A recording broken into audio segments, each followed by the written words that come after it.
Errodaje planaren 4 bertsio egin nituen, bai Aizarekin eta Julenekin komentatu nituen aldaketa guztiak, eta egia da pizkanaka plano gutxiago planteatu zirela, eta 2 egun horietan teorikoki sartuko zirela pentsatu edo planteatzen ziren plano guztiak. Hoi bai, lehenengo gauzein berdinatena da, inserson apuntatu. Autobusa, leku txiki bat zen, gainera ez zen lokalizazio tekniko bat egin autobusarena, autobusaren mugimendua nolabait feikeatu behar zen. Orduan, nahiko kontziente nintzen hori gauza guztiak denbora emango zutela. Eta gainera, ziur aski aktoreak hainbat toma beharko zituzten, ze elkarrizketa asko eta asko zegoen. Berez argazki departamentuek bai kamera aldetik, bai argiztapen aldetik zailtasun edo erronka handiek deko zen departamentu bet da. Erronka nagusia izan zan buzen mugimendue simuletea.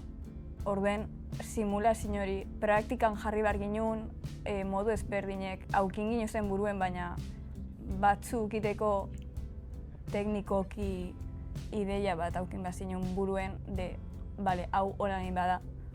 Eta ero kamera aldetik berez espazioa txiki esan eta gure ginen, gure neban objektibo normalak erabili irudiez neban nahi deformaziorik aukitea.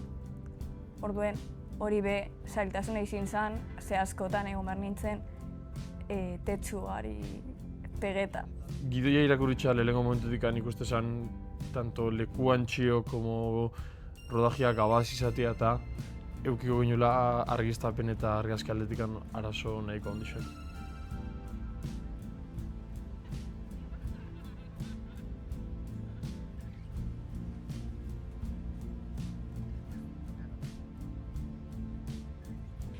Baina egia da, kontatu zidatela, gertatu zana, izan zela marroi handiena, autobusaren leihoa apurtu zela.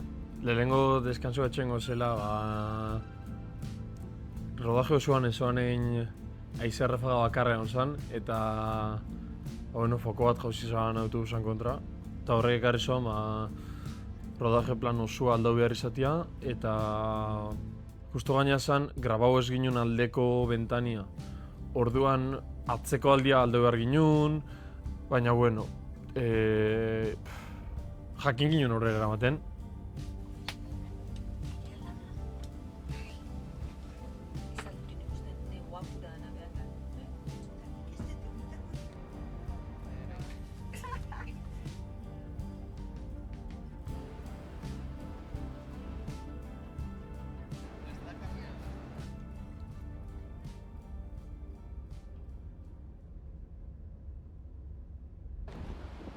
Ernoda ja bukatu dugu!